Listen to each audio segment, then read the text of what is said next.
you guys, those first few days, the lessons that we have, first few days, you guys, is all going to be about a little bit of review, like latitude, longitude, and it's in this core concept section of the book.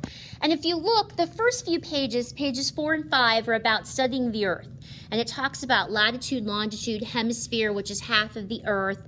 And it goes through examples of equator, prime meridian. Okay, the next page is the 5 themes of geography. And there are 5 themes that we study when we study anything this year. Okay, we talk about movement. We talk about human-environmental interaction. We talk about region, location, place. We talk about all those cool things. Okay, so this should be review. We also are going to talk about how the Earth's surface is shaped. Okay, scale, distance, projections, Robinson, Mercator.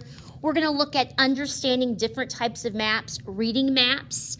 You know, today we can just kind of punch in on our phone and we can kind of look up and Google Earth it, which is awesome.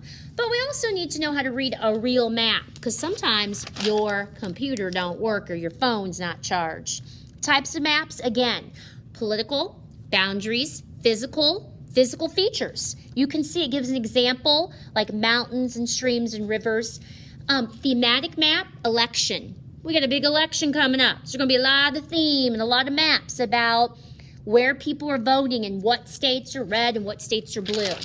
Okay, this is a short little assessment. Like I said, we're not going to use the book a whole lot, but it is a resource that you can use. Okay, and I'll try to keep up, but I just want to make sure that you can get on ClassLink and that you have a source to use. Okay, we'll talk about Earth and space, an equinox and so forth, and Earth's rotation, prime meridian, time zones. You got to know what time you're in. Now, time zones. You can use the phone or the clock on your phone, but it is nice to be able to know time zones because you might get lost. Okay, Earth structure, okay, forces inside the Earth. Some of these things we won't completely cover because in 6th grade, you should have done it, okay, because we split things up. But these are some of the things that I'll touch base on. I just want to see if you know those first few days with questions, and you may not know. Now, I hope you know, oh Lord, you better know latitude, longitude, and I hope you know where your continents are. Now, in this book, it has table of continents or table of contents. But I also want you to look at the very back where there's a dictionary and gazetteer, and there's all these crazy maps and landform features, which are awesome. These, oh yeah, world flags and data about countries, because we do collect data. We do look at charts. That's important, okay? But here's some great maps and different types of maps. And if you don't know your continents or you don't know your oceans, any map online, good resource. National Geographic is great. CIA.gov World Factbook, rockin'.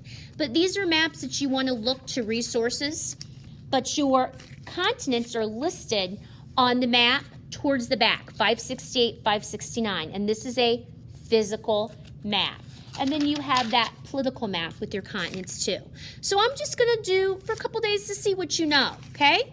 We're going to have discussion. We're going to have a little scavenger hunt because I want you to go through my Canvas page and I want you to find out about me and find out where you can contact me.